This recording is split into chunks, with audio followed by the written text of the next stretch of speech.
Finding the optimal saddle height is the foundation of setting up your bike. It'll help ensure you have a comfortable, pain-free and efficient ride. Now, there's many different ways of going around finding your saddle height. You could go down the professional route of going to see a bike fitter, or you can do it in the comfort of your own home. And if you have chosen to do it yourself, well, you're in the right place, because I'm going to show you a few quick and easy ways to find the right saddle height for you.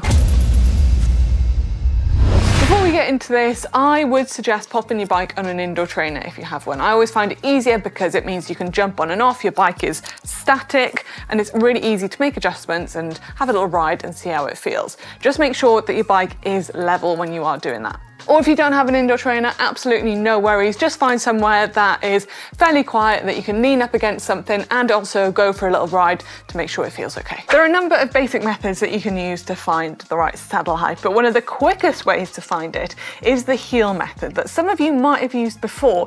It requires no equipment apart from an Allen key to do your adjustments, and it can be done in less than a minute. And it's one that is really good to find the rough ball point of your saddle height.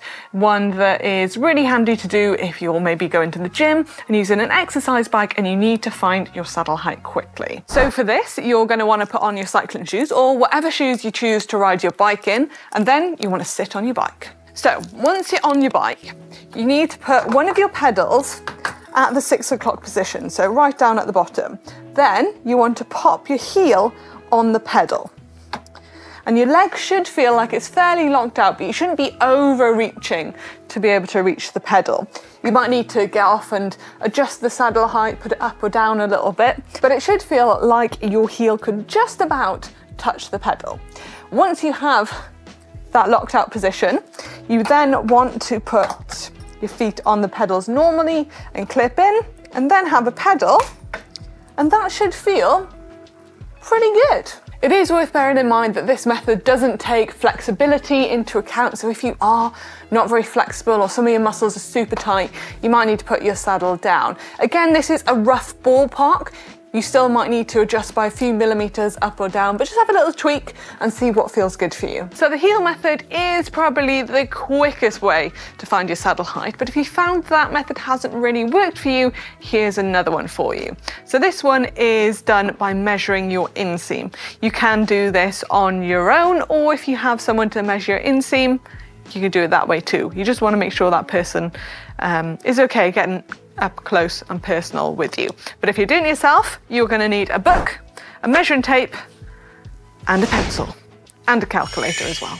For this, you're going to want to take off your cycling shoes, find a nice flat wall to stand up against, make sure your back is against the wall, and then pop the book in between your legs, make sure it's touching the wall behind you, and then try and keep the book very still as you come away from the wall. It's quite hard to do. And then you want to measure or take a pencil and pop a little mark. For this, I'm not going to mark this wall because I will get in trouble, but it's just where that red jersey is there. And then take your measurement by putting the tape measure and bringing it to the floor. So my inseam measurement was 75 centimeters. I then want to take my calculator and do 75 times 0.883, and that's going to give me a number of 66. So I then want to take 66 centimeters on my tape measure and measure from the bottom bracket to the top of the saddle. So this is going to be quite a good test to see how accurate this method is. So I've left my saddle height in the normal position I usually ride in to see how close it is.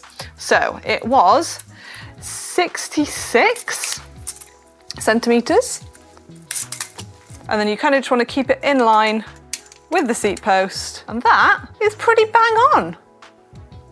Pretty impressive, that's really close. So once you've set your saddle height to the right adjustment, jump on your bike, have a little pedal, see how it feels. If it doesn't feel quite right, you can always put it up or down a few millimeters, but as always, it does take a while to get used to a new saddle height, even if it is a few millimeters up or down.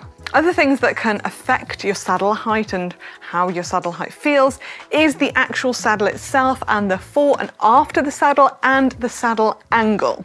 Now, if you have no idea how forward or backward you want your saddle, I would recommend starting bang on in the middle in a really neutral position on the rails, and then go for a ride, see how it feels. If you feel like it's not quite right or you're not quite sitting on your sit bones enough, you can always move it a little bit forward, or if you feel like you're too far forward, move it back as well. Again, with the angle, I ride with mine in quite a neutral position anyway, but some people like to point it down a tiny bit. But just bear in mind, if you do point it down, it might make you feel like you're falling off the front of the saddle and you feel like you need to push yourself back all the time.